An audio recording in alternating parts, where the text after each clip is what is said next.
Chousa, te damos la bienvenida. Muchas gracias por venir. Hola Martín, buenas noches. Buenas noches. Ustedes desde la consultora Sarandí hicieron un balance de lo que nos dejó Martín Guzmán, ¿no?, en su gestión desde 2019 hasta el sábado pasado. Estamos en un momento de mucha tensión. También queremos conversar sobre eso contigo desde ya, pero le vamos a pedir a nuestro productor ejecutivo, a Ramiro, le vamos a pedir que nos muestre ese trabajo que llevaron adelante desde la consultora Sarandí para mostrar un poco cuáles fueron las luces y las sombras de la gestión de Martín Guzmán, qué es lo que deja, qué es lo que le deja a Silvina Batakis y además, por supuesto, desde ya, qué le deja a esta gestión, ¿no?, a esta gestión de gobierno que pareciera, más allá de todo, más allá de este momento de tensión, tal como estábamos viendo recién, empieza poco a poco, ya con la salida de Guzmán, a encaminarse en una serie de acuerdos. Por ahora, ¿no? Porque nunca se sabe. Pero ahora, mientras terminamos de colocar este cuadro, más de forma introductoria, a nivel general, ¿qué pensás que deja Martín Guzmán en su gestión como ministro de Economía? Sí, si uno tuviera que describir a grandes rasgos, diría, bueno, hay una economía partida, ¿no? Un pilar vinculado a lo productivo y a la actividad real, que fue la que tuvo mejor desempeño. Y esto atento a un cambio de modelo, ¿no? Un modelo que sí pone en valor, jerarquiza la producción, a la industria, genera herramientas para ofrecer un paraguas a los sectores productivos. Pero después, la otra mitad, la vinculada a lo socioeconómico y también a variables financieras, que sigue debilitada, ¿no? Tanto como lo estaba en 2019 o incluso en algunas variables más, como viene siendo la dinámica inflacionaria, como viene siendo la dinámica de los bonos, etc. Con lo cual, contrastes, ¿no? Vas a ver muchos contrastes. Ahí lo estamos viendo, de hecho, ¿no? ¿Qué pasa con la deuda externa? Ahí nos vamos más al tema financiero. Hay un breve balance allí, negativo, pero por muy poquito. La desocupación que sí mejora, la actividad que también mejora. ¿Qué podemos decir de estos índices? Sí, las tres son de mejora, ¿no? Deuda externa baja un poquito. Baja un poquito, claro. Exactamente. Atento con la reestructuración de la deuda con los privados en septiembre de 2020 y con el Fondo Monetario ahora, ¿no? Pateando los vencimientos, con varios años de periodo de gracia. Y las variables productivas, ¿no? La desocupación y los niveles de actividad. Vos sabés que desde el inicio de esta administración hasta el último dato disponible, bueno, hay un incremento de la producción de casi 6%. Sí. Es importante, ¿no? Porque hemos transitado un proceso en el primer año que fue brutal, obviamente, como ocurrió en todo el mundo, pero sí, pero eso se recuperó todo, ¿no? Y no es poco decir. Ahora bien, bueno, obviamente... pero si lo comparamos con 2017, 2019, todavía esa recuperación no se da del todo, ¿no? Podríamos decir que la principal virtud es que la actividad se mantuvo e incluso creció, sorteando el obstáculo de la pandemia y ahora también el de la guerra. Claro. Sí, de los mejores momentos de todas las variables estamos lejos. En materia productiva estamos a 3% del máximo de la administración anterior, de la administración de Mauricio Macri en 2017, pero ajustado por población, ¿no? Porque obviamente se producen más bienes y servicios, pero también crece la población. Claro. Ahí estamos 7% por debajo, ¿no? Falta.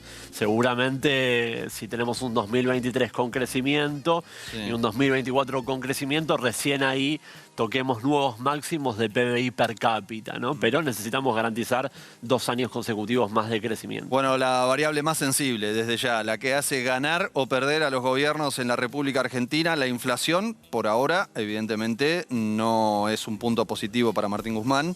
Y es algo que se constituye en un verdadero desafío para el gobierno del Frente de Todos de acá hacia 2023. Sí, acá vemos sobre todo números más de la macro, ¿no? Inflación, reservas y la dinámica cambiaria. Bueno, ¿qué pasó con la macroeconomía? Veníamos de una situación obviamente muy debilitada, exacerbadas algunas inconsistencias producto del escenario externo, pandemia primero y después los coletazos de la situación en Ucrania.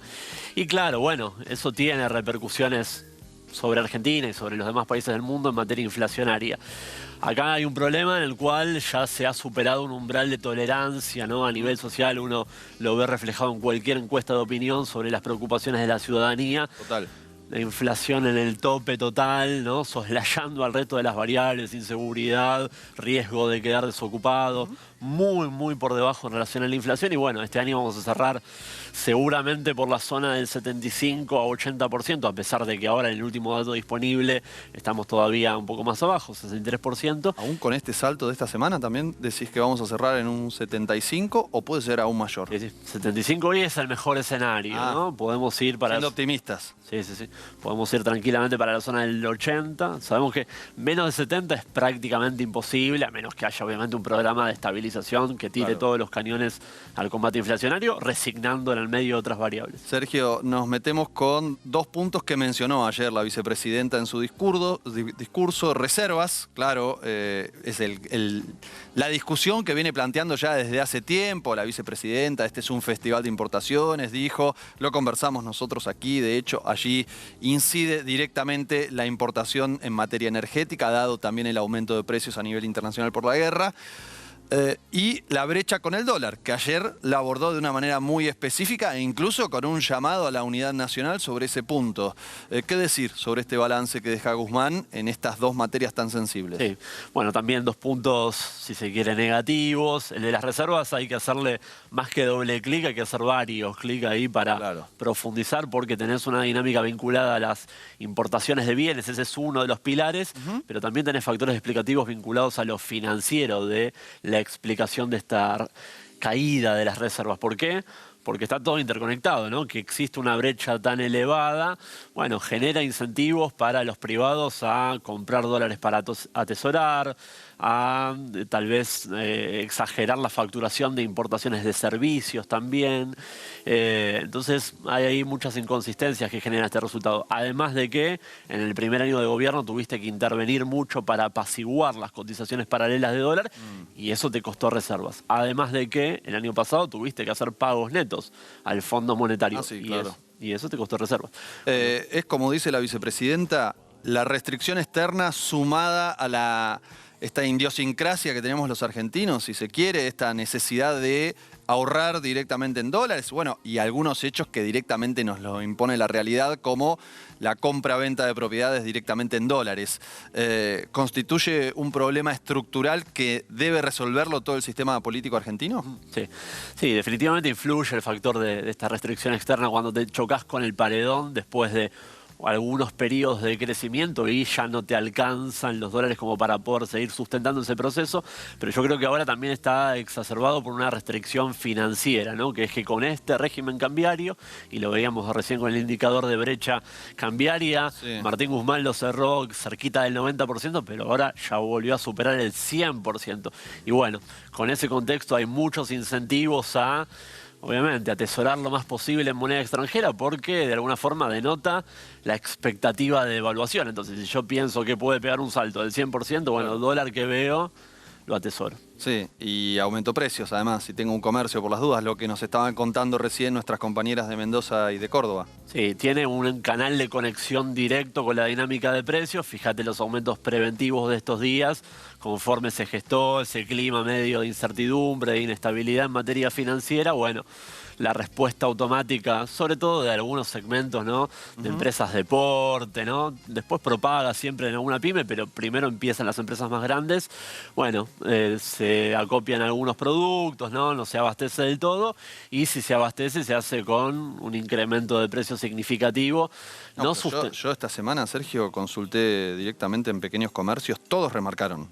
Digo, servicios, alimentos para animales, o sea, lo que se te ocurra, todo remarcó entre un 10, un 20, un 30%. Me resultó impresionante, porque además el dólar oficial no aumentó, no todos esos tienen insumos en dólares, es decir, hay un movimiento claramente especulativo allí. Sí, es una remarcación preventiva, uno diría, de cobertura, atendiendo el hecho de que, bueno, muchos comerciantes o productores tienen incertidumbre de cuál va a ser su futuro costo de reposición, y tampoco seamos inocentes, ¿no? Todo el tiempo uno en la comunicación pública está viendo hipótesis de, bueno, analistas que empiezan a decir hay riesgo inminente de una hiperinflación, y claro, bueno, la gente absorbe esas hipótesis sí tiene miedo y es natural que así sea, ¿no? Yo creo que esto va a apaciguar, los próximos días va a ir decantando el proceso, la ministra actual de Economía ya tiene su equipo funcionando, la semana que viene va a anunciar medidas, así que conforme se normalice esa situación, estos atisbos, ¿no?, de especulación me parece que se van a ir apagando. ¿Cuánto incidió que la solución a este conflicto no haya sido un superministro llamado Sergio Massa? Bueno, a ver. Sé que era la expectativa del mercado esa, en algún sentido. Sí, sí, los que creemos que el principal problema hoy que tiene la economía tiene un origen político, veíamos como una buena alternativa conveniente que haya un cambio un poco más estructural, ¿no? Más allá del pieza por pieza de la jefatura del Ministerio de Economía. Porque también, digo, cuando uno escuchó las primeras declaraciones de la ministra Batakis, hay grandes matices en lo estructural respecto del Por eso no se entiende que haya semejante descalabro en los mercados. Sí, es verdad eso, es verdad. Había un poco de temor, ¿no? Se escuchaba en esas primeras horas algunos analistas diciendo vendrá una gurka kirchnerista con un programa de intervencionismo. Bueno, automáticamente la ministra apaciguó. Lo que pasa es que... Dio algunas señas, ¿no? Por ejemplo, Guzmán jamás lo vi reunirse con las grandes empresas formadoras de precios. Batakis, en su primera semana, se reunió. Ella misma, ¿no? Un secretario de Comercio. Ella. Con el Fondo Monetario parece que está todo bien, porque hubo allí unas cartas, una comunicación amistosa, pero si uno lee entre líneas, aparece Kristalina Georgieva diciendo hay que hacer acciones dolorosas, y aparece Silvina Batakis diciendo algo así como hay que renegociar las metas porque el mundo está cambiando. Eso no lo decía Guzmán. Sí, ahí hubo, si querés, un primer factor de diferenciación leve, matiz. Tal vez uno diría, bueno, Guzmán todavía no anticipaba eso porque es verdad que es un escenario un poco eventual para fin de año. Recién esa discusión va a no ser abstracta en diciembre, ¿no? Porque es el momento de cumplimiento de las metas. Sí, sí, va a ser un fin de año caldeado este. Pero yo creo que igualmente con buena predisposición por parte del organismo internacional yo creo que se puede habilitar esto porque es estrictamente cierto que cambiaron las condiciones a nivel global y, por ejemplo, todos los países del mundo requirieron mayor esfuerzo fiscal.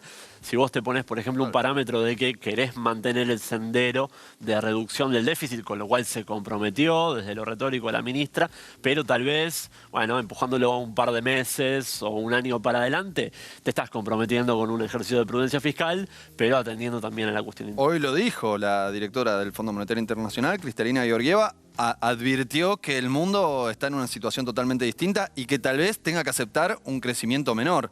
Por ejemplo, entre los elementos que puso arriba de la mesa fue una tasa de crecimiento inferior por parte de China, lo cual me sorprendió.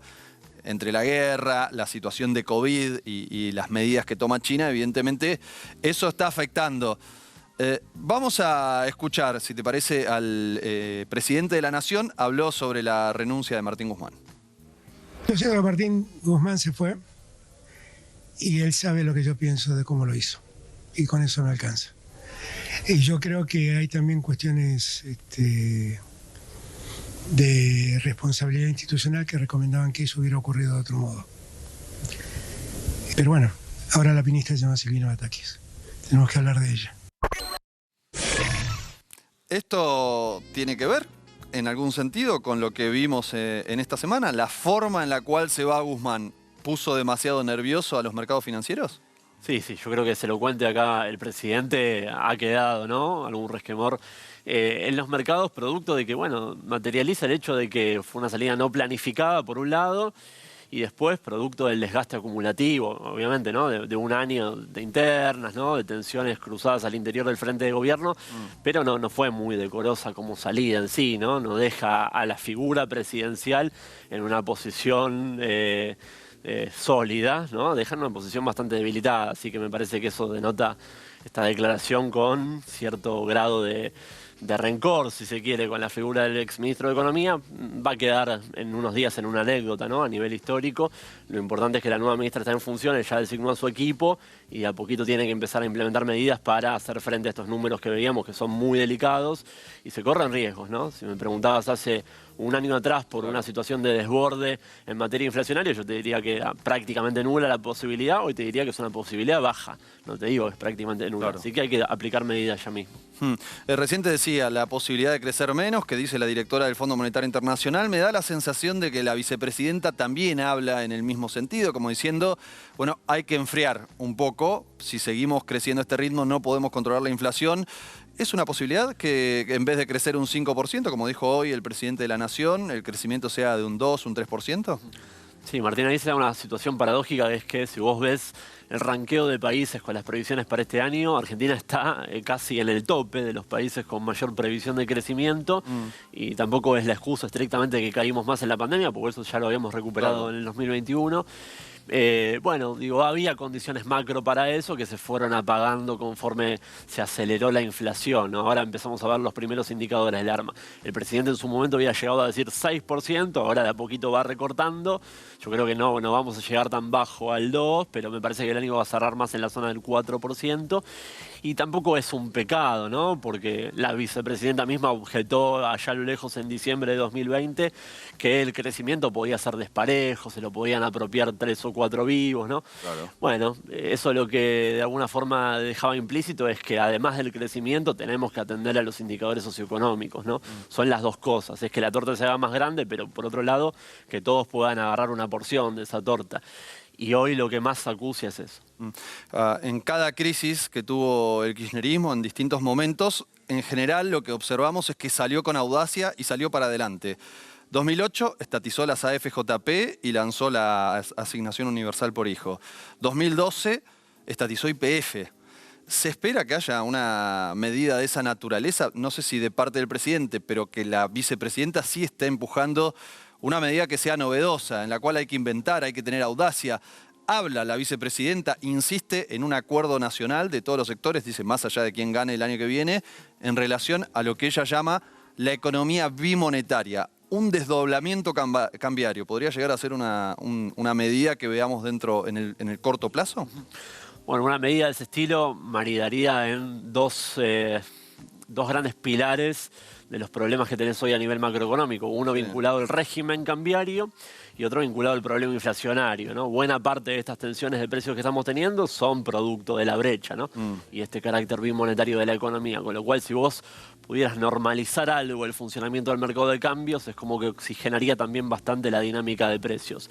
Se necesita audacia, definitivamente, ¿no? ¿Por qué? ¿Cuál sería la parte negativa o el riesgo? Hay riesgos. Si vos implementaras algún esquema de desdoblamiento más o menos formal, bueno, el riesgo que tú tendrías es que los precios se fijaran en función al tipo de cambio más libre y que sobre ese tipo de cambio más libre, si se te desacoplan las expectativas, por ejemplo, no tuviera algún techo, ¿no? No le pudieras dar techo. Yo creo igual es un riesgo que valdría la pena correr en este contexto. De hecho, lo venimos pidiendo hace bastante, casi te diría desde que empezó el gobierno, bajo la valoración de que los cepos tan estrictos, tan rígidos como el actual, son mecanismos para cortar la urgencia, para tabicar. No para quedarse en el largo plazo. No funcionan a mediano y largo plazo porque la cantidad de distorsiones que te generan en la economía es mayúscula y bueno, después te termina pasando los números que vimos, ¿no? ¿Hay países que tengan desdoblada su...? No. Claro, que Argentina también lo dice la propia vicepresidenta. Argentina, Japón son de esos países distintos a todos, en los cuales no hay ejemplo, hay que inventar. Sí, de hecho mecanismos de desdoblamiento del tipo de cambio, no tipo de cambio único, son contados con los dedos de la mano, ¿no? Las experiencias al respecto y no son buenas experiencias para mirarse y tratar de emularlas, ¿no? Sí. A ver, de Me viene nuevo. a la cabeza Cuba, con Claro. el CUC, con el CUC. Sí. El CUC y el peso, no me acuerdo cuál era la moneda, el peso cubano. Sí, no sé el nombre, pero yo creo que ella puede... Que lo abandonaron además. Eso existía hasta hace 1 o 2 años.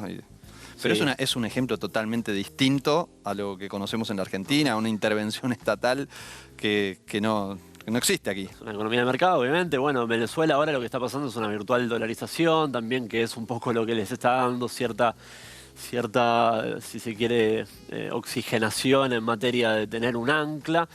Hay que salir de esto. Y bueno, la salida tiene que ser obviamente gradual, no abrupta como ocurrió en 2015, que también fue muy traumática, pero tenés que tener algún mecanismo de escape. Y me parece que es sano que se piense en alternativas. Ahora bien, de nuevo, va a tener algún efecto colateral, posiblemente sobre actividad y por qué no en materia socioeconómica, pero yo creo que te causaría un daño menor, así que me parece importante y que ese diálogo sea transversal entre todas las fuerzas políticas, no es algo que tenga que apropiarse solamente un gobierno. Da la sensación de todas maneras que la oposición, ya te diría casi en su conjunto, que además hoy por hoy es la que tiene mejores chances de llegar al gobierno en 2023, tiene una propuesta para salir de esto, pero es la de 2015 que vos estás contando, es una devaluación. Sí, se da la paradoja de que, bueno, si ganara un partido de oposición en 2023, tendría un aire suficiente como para cualquier esquema de doctrina de shock, ¿no? Porque, bueno, básicamente porque si lo haces desde el primer día, después hay tiempo como para que se normalicen las cosas y poder aprovechar las mieles de esa normalización, ¿no? Seguramente incluso la sociedad llegue con un hartazgo sobre la principal problemática de la inflación, que va a ser mayúscula. Entonces, cuando la sociedad está muy harta, está dispuesta a resignar otro tipo de variables, ¿no? Pero una devaluación es aún más inflación. No, causaría, bueno, Sería un desastre. En un primer momento seguramente causaría más inflación y tendría consecuencias en materia socioeconómica, pobreza, indigencia. Lo que pasa es que, viste, la economía no funciona con un 70 y pico, 80, como vas a terminar este año. Va a tener consecuencias productivas esto. Entonces hay que buscar un mecanismo de salida. Yo coincido que no es lo ideal unificar al instante automáticamente comiéndote todo el costo de esa unificación. Pero bueno, hay que buscar una vía de escape y me parece que una posta intermedia podría ser un desdoblamiento. Hay que tener audacia para eso y ya pasaron 2 años y medio de este gobierno. Te exprimimos, Sergio. Muchísimas gracias por contarnos y por ayudarnos a entender un poco esta maraña tan complicada que estamos atravesando, sobre todo en esta última semana. A vos, Martín.